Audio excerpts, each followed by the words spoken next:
Hello students, welcome to day 4 of our chapter number 2 business studies class, chapter number 2 techniques. Today we'll study about techniques of scientific management. Yesterday I told you about the principles of scientific management. Today we'll learn about techniques of scientific management. C F W Taylor ने पहले principles दिए, कुछ फेयल्स ने भी बहुत सारे principles दिए, पर एफ डब्ल्यू टेलर ने प्रिंसिपल्स देने के बाद ही suggested some techniques also, right. So techniques उनका मानना ये था कि हम जो ये आपको एक ये चार्ट नज़र आ रहा है सामने, तो उनका मानना ये था कि जो हमारा पूरा वर्कर के ऊपर जो हम बॉसेस रखेंगे वो 8 बॉस रखेंगे, ठीक है. और उन्होंने कहा कि जो वर्कर है उसका काम है सिर्फ प्रोडक्शन करना and to pay attention on the production part only. तो वर्कर के ऊपर कोई भी प्लानिंग या प्रोडक्शन का कोई भी जो उसके बाद उसकी जो प्लानिंग है या उसके लिए जो रेडी करना है मटेरियल या जो भी कुछ चीज़ें चाहिए होती हैं, उन सब के चक्करों में हमें वर्कर को नहीं फंसाना है. वर्कर का काम है खाली प्रोडक्शन करना, तो वो खाली प्रोडक्शन ही करेगा, ठीक है. तो उन्होंने जो पूरा डिपार्टमेंट है उनको उनको उसको 2 पार्ट्स में डिवाइड किया उन्होंने. एक है प्लानिंग और एक है प्रोडक्शन, ठीक है. ये टेक्निक ऑफ ये फंक्शनल फोरमैनशिप के अंदर आता है, ठीक है. तो फंक्शनल फोरमैनशिप में उन्होंने ये कहा कि ये जो फैक्ट्री मैनेजर है वो एक तो प्लानिंग इंचार्ज पॉइंट करेगा, उसके अंदर आएगा, और एक प्रोडक्शन इंचार्ज आएगा. फर्दर प्लानिंग इंचार्ज के अंडर ये 4 जो है क्लर्क्स आएंगे. एक इंस्ट्रक्शन कार्ड क्लर्क, एक route clerk, then time and cost clerk, then disciplinarian, ठीक है. Then under production incharge a speed boss, gang boss, repair boss and an inspector. These 8 clerks or 8 bosses will be over one worker. One worker will be supervised by these 8 bosses. Okay. So planning incharge का काम क्या था कि जो उसके under जो 4 bosses हैं. Instruction card clerk का क्या काम है कि वो इंस्ट्रक्शंस ले डाउन करेगा. He will lay down the instructions according to which workers are required to perform their jobs. Worker job कैसे परफॉर्म करेंगे, कौन सा काम पहले करना है, कौन सा काम बाद में करना है. He is going to decide how the work is to be done and when it is to be done, the way it is to be done, ठीक है. So he is going to decide, give the instructions and lay down the format, the work, the job which workers have to perform. Then second is root clerk. Route clerk का काम क्या है. He will determine the route through which the raw material will pass. जिस route से raw material पास होना है, जिस जिस तरह से रॉ मटेरियल आना है, और रॉ मटेरियल को कैसे कैसे फिनिश्ड प्रोडक्ट में चेंज किया जाएगा या प्रोड्यूस किया जाएगा, एक फिनिश्ड प्रोडक्ट का शेप उसे दिया जाएगा, वो कौन से रूट के थ्रू, कौन सा चैनल वो फॉलो करेगा रॉ मटेरियल, ये डिसाइड रूट क्लर्क करता है, ठीक है. Then comes your time and cost clerk. Time and cost clerk का काम क्या होता है. He will set the time table for different jobs. हर काम के लिए वो टाइम टेबल सेट करता है. He as per the determined route and time schedule. जो रूट यहाँ पर उसको रूट क्लर्क ने बताया है, जो इंस्ट्रक्शंस यहाँ पे इंस्ट्रक्शन कार्ड क्लर्क ने दिए, उनके अकॉर्डिंग वो टाइम सेट करेगा और कॉस्ट सेट करेगा कि कॉस्ट कितनी लगनी चाहिए, उसमें लेबर बिल्कुल भी वेस्टेज ना करे, और कितना टाइम पीरियड उसमें लगना चाहिए to produce one unit of production, right. So time and cost clerk will set and decide about the time to be taken by the worker. Then what is the work of disciplinarian का काम क्या होगा. वो ये देखेगा कि आगे जितने भी वर्क है वो डिसिप्लिन से परफॉर्म करे, वर्कर डिसिप्लिन में हो और डिसिप्लिन से वर्क परफॉर्म किया जाए, ठीक है. He will maintain proper discipline in the factory so that production targets may be achieved on time. He will offering immediate solution to clashes and punishes the erring employees. He will be responsible for deciding that कोई भी clashes ना हो, अगर clash होते हैं तो कौन सा employee responsible है उसके लिए. He is going to be the deciding person. ठीक है, तो इतना समझ आया. इंस्ट्रक्शन कार्ड क्लर्क का काम क्या है? He is going to decide what is to be done and how it should be done, how the worker should perform the job. Route clerk will decide the way, the route or through which the raw material will pass. जिस route से raw material pass करेगा and the route through which raw material will be changed into a finished product. That route will be decided by the route clerk. Then time and cost clerk will decide about the time taken for the particular job and what should be the cost. उसमें कोई minimum wastage होनी चाहिए, wastage बिल्कुल नहीं होनी चाहिए. ठीक है. Then disciplinarian, he will maintain the proper discipline in the factory. Then under the production in charge, what is the work of the speed boss? Speed boss ये चेक करेगा कि जो वर्क के लिए टाइम अलॉट किया था time and cost clerk ने, उस टाइम के अकॉर्डिंग वर्कर्स काम कर रहे हैं या नहीं, स्पीड से काम कर रहे हैं या नहीं, तभी हम टारगेट्स अपने अचीव कर पाएंगे. सो maintaining the plan speed of the production, investigating the causes for delays and removing them. Causes पता लगाना कि डिले क्यों हो रहा है और उनको रिमूव करना is the work of the speed boss. Then comes your gang boss. Gang boss का काम क्या है? गैंग बॉस का काम है सारे रिसोर्सेज अवेलेबल कराना, making arrangement of machines, materials, tools etcetera for the jobs. सारे रिसोर्सेज अवेलेबल कराना. ठीक है, चाहे वो मशीन्स हो, चाहे रॉ मटेरियल हो, चाहे कुछ भी हो, वो कहाँ से अवेलेबल होंगे वर्कमैन को, तो वो रिसोर्सेज अवेलेबल कराना गैंग बॉस का काम है. Then comes your repair boss. Repair boss का काम है मेंटेनेंस करना फॉर मशीन्स एंड इक्विपमेंट्स. आपकी मशीन्स अगर ख़राब हो रही है, कोई मशीन ख़राब हुई है, उसको रिपेयर चाहिए या कोई न्यू मशीन चाहिए, ये सारा काम कौन देखता है? रिपेयर बॉस देखेगा.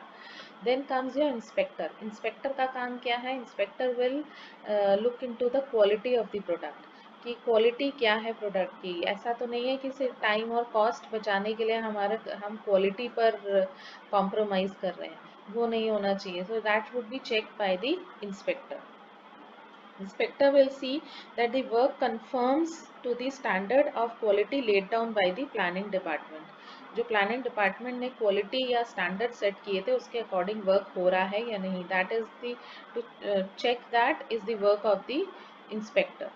ठीक है. So this is functional foremanship.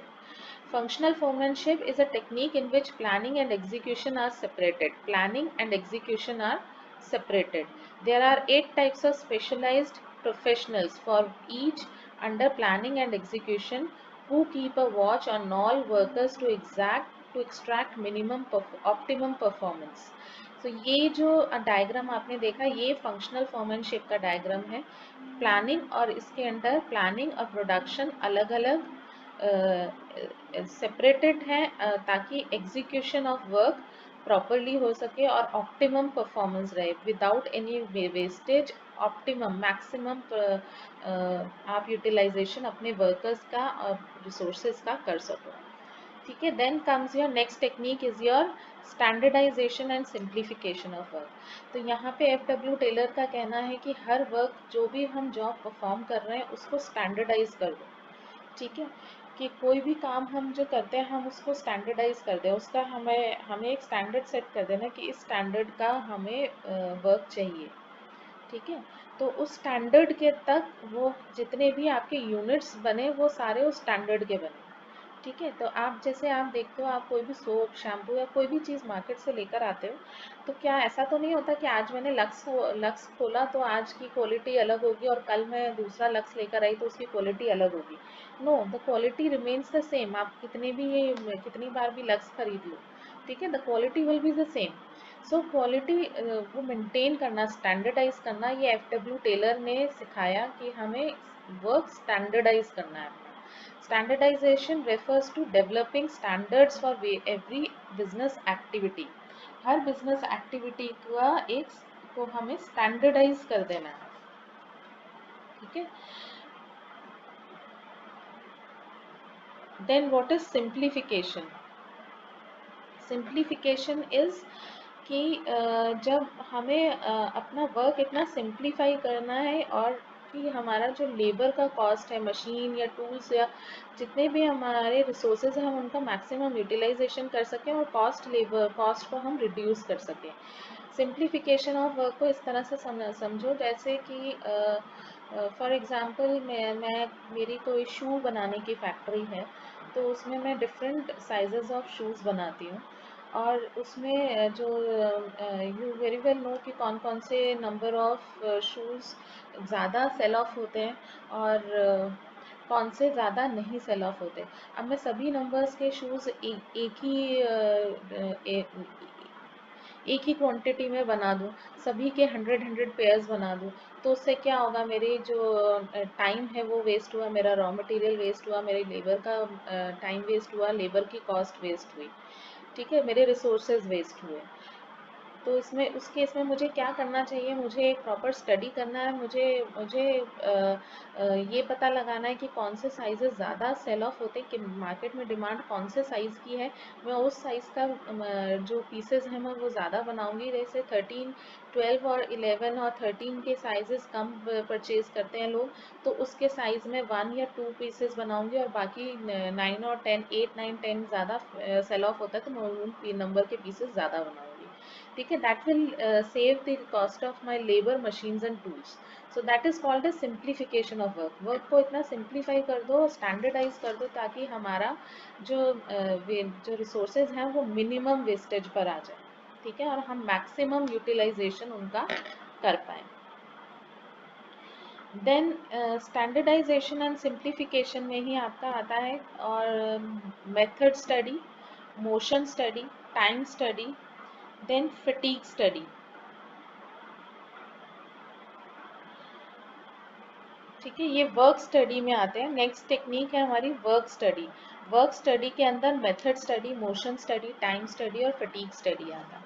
Method study का मतलब क्या है? मेथड स्टडी का मतलब ये है, एफडब्ल्यू टेलर कहते हैं, एक बेस्ट मेथड हमें चूज करना है, जो best way of doing the job, उसको हमें एम्प्लॉय करना है और उसी के थ्रू हमें प्रोडक्शन करना है, ना कि हमें रूल ऑफ थंब यानी कि जो ट्रेडिशनल मेथड चला आ रहा है या जो और कंपनीज जो मेथड या टेक्निक लगा रहे हैं, हम भी वही आंख बंद करके वही मेथड या वही टेक्निक यूज करने लग जाए। No, we should use the best method, best technique to do our job, ताकि हमारे जो एफिशिएंसी है, जो हमारे मटेरियल्स है, मशीनरी है, मैन पावर है, वो हम मैक्सिमम यूटिलाइज कर सकें, ठीक है।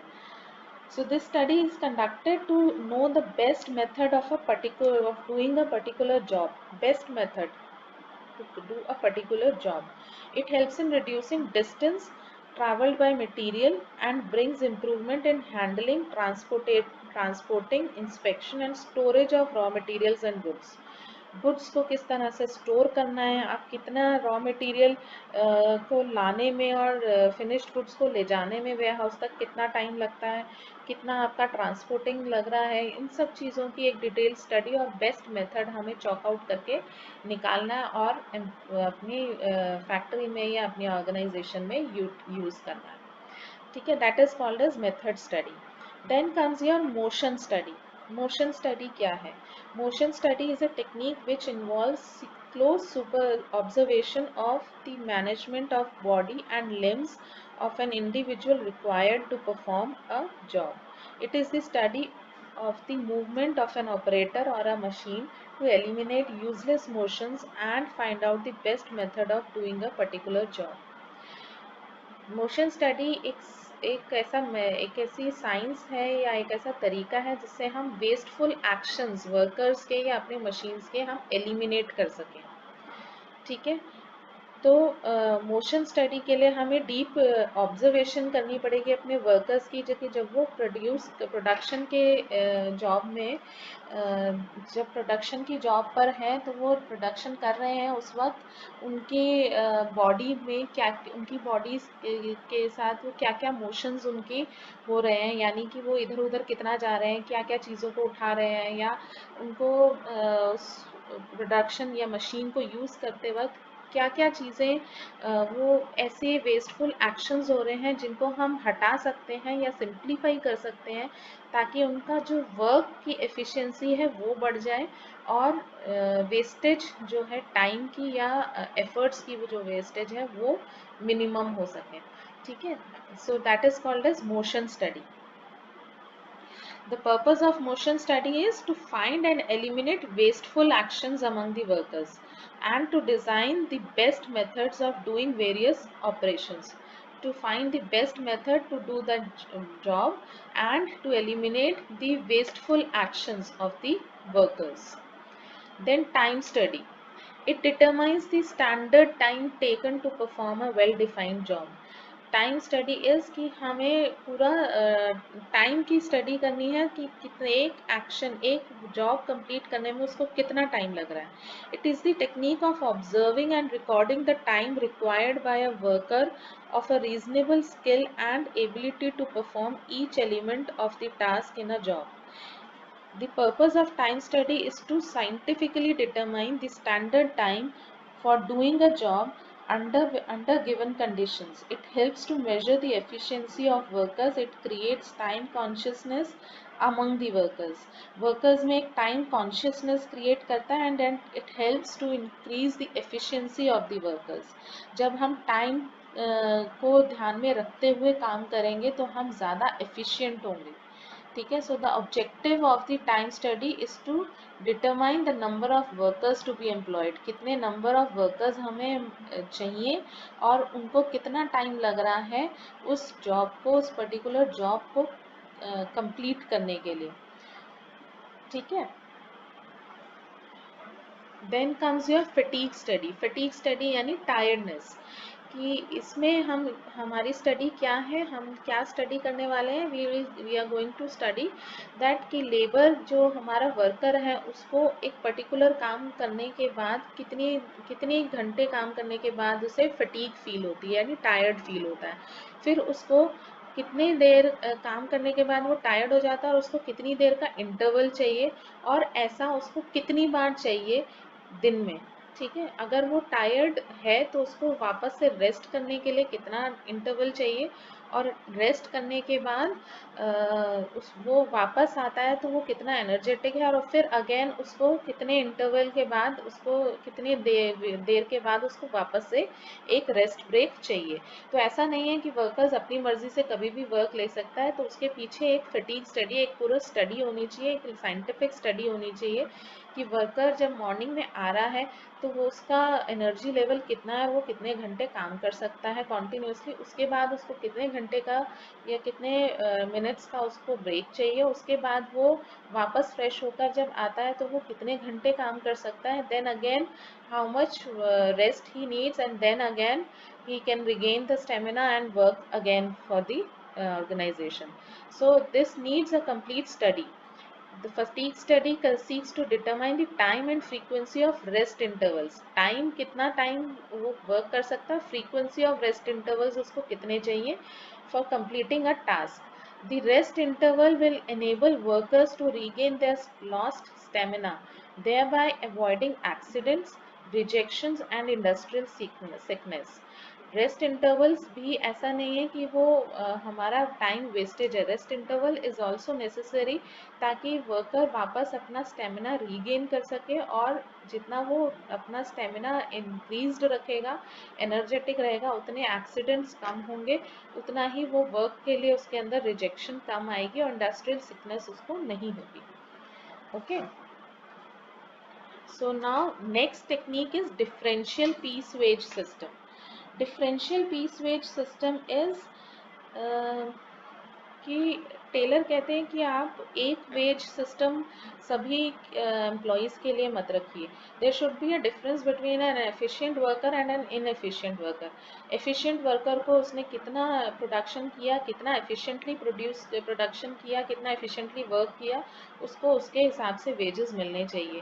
That will be a motivation for him कि वो नेक्स्ट डे आकर के वो और एफिशिएंटली वर्क करेगा या अपने स्टैंडर्ड्स को मेंटेन कर रखने की कोशिश करेगा कि मुझे इसी स्टैंडर्ड, इसी स्पीड या इतना ही एफिशिएंटली वर्क करना है ताकि मैं इतना अर्न कर पाऊँ। कि मुझे ये जो वेजेस हैं वो हाई वेजेस मिलती रहें, और ये एक इनएफिशिएंट वर्कर के लिए भी मोटिवेशन है कि उसको भी वो भी मोटिवेटेड रहेगा कि मुझे उस स्टैंडर्ड तक पहुंचना है, मुझे भी एफिशिएंट बनना है और उस कैटेगरी में आना है। So that will be a motivation for both of them. ठीक है, so differential piece wage system is कि जितना उन्होंने प्रोडक्शन किया, जितने पीसेस का प्रोडक्शन किया, उतना उनको वेजेस मिले। सबकी वेजेस समान नहीं होनी चाहिए, इक्वल नहीं होनी चाहिए। There should be a difference between the efficient and inefficient workers. Okay, for example, standard task is 10 units. P rates are 50 per unit for producing 10 units or more, and rupees 40 per unit for producing less than 10 units. Worker A produces 11 units. He gets rupees 550. 11 units into 50 per unit. Worker B produces 9 units. He gets rupees 369 into 40 per unit. So the difference of 190 will motivate B to perform better. So here, uh,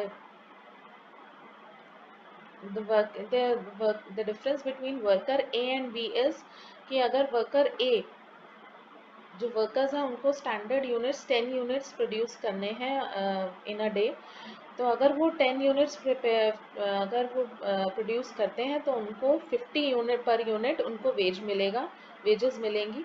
और अगर वो 40 units 10 units से नीचे अगर produce करते हैं तो उनको 40 रुपीज़ पर यूनिट वेजेस मिलेगी। तो वर्कर ए ने 11 यूनिट्स पर डे प्रोड्यूस किया तो उसको 550 रुपीज़ मिले 11 यूनिट्स इंटू 50 पर यूनिट। पर अगर और वही वर्कर बी है जिसने 9 यूनिट्स प्रोड्यूस करे तो उसको सैलरी कितनी मिली, उसको वेजेस कितने मिले, 9 into 40, so he got 360। So the difference of 190 will motivate be to perform better. So this will motivate A also and motivate B also. Worker A will be motivated that then the next day again he should produce 11 units or 12 units. But worker B will also be motivated कि मुझे अब 10 units या 11 units produce करनी है और मुझे अपने A जो वर्कर A है उसके लेवल पर आना है. So both of them will work better, and that would be beneficial for the organization. So both will work efficiently the next day, right? So these are the techniques of scientific management. There was one more technique given in your, I think it is there in your NCERT after differential piece weight system. कल भी मैंने बात की थी mental revolution. So mental revolution, it is not given here. Mental revolution is another technique of scientific management. छोटा सा concept है ये. Mental revolution is कि there should be a mental harmony, peace and harmony between the workers and the management. हर organisation में workers होते हैं और मैनेजमेंट होते हैं. ये दो चीज़ें हर फैक्ट्री में, हर प्रोडक्शन यूनिट में आपको मिलेंगे. तो जो मैनेजमेंट और वर्कर हैं उनके बीच में पीस और हार्मनी होनी चाहिए. There should be cooperation between both of them, और दोनों को ही एक मेंटल एटीट्यूड में चेंज की ज़रूरत है. There should be a change in the mental attitude of both workers and the management. So they should work towards the betterment of the organization, and they should leave their personal prejudices or egos shed करके अपने और उनको आपस में cooperate और trust build करना चाहिए, harmony build करनी चाहिए, so that they can work better for the organization. So that is called as mental revolution. So these are the techniques of scientific management. I hope you all will prepare the notes, and again I'm telling you, please refer your NCERT because boards में आपके questions NCERT में से ही आते हैं. ठीक है. And this topic functional foremanship, ये बहुत most important topic है. इसमें से हर साल ही अभी तक कोई ना कोई question ज़रूर आया है. ठीक है, एग्जाम में. तो फंक्शनल फोरमैनशिप और ये जो चार्ट है इसको पूरे को डिटेल में पढ़ना और लिखना आपको समझ में आना चाहिए. इसके डिटेल इसके नोट्स बनाओ. ये सिर्फ रिवीजन के लिए ये नोट्स हैं, पर डिटेल नोट्स आपके पास होने चाहिए। ये नहीं हो कि एग्जाम में आप सिर्फ उसके एक एक लाइन लिख करके आ रहे हो and then you are saying कि मैम आपने इतना ही लिखवाया था, ठीक है। So you need to prepare detail notes of this topic. Functional foremanship, again I am telling you, is the most important topic. हर साल इससे रिलेटेड एक क्वेश्चन ज़रूर आता है, वेदर लॉन्ग और शॉर्ट, ठीक है। देन अगेन आफ्टर दिस एक ये टाइम स्टडी और मोशन स्टडी में डिफरेंस आ जाता है। This will also I will provide you. Time study और मोशन स्टडी क्या है, इन दोनों का डिफरेंस आ जाता है, ठीक है। तो ये कुछ शॉर्ट नोट्स भी आ सकते हैं, लॉन्ग क्वेश्चन भी इसमें से ज़रूर आ जाता है, ठीक है। So prepare your notes accordingly and do study your NCERT notes. Goodbye.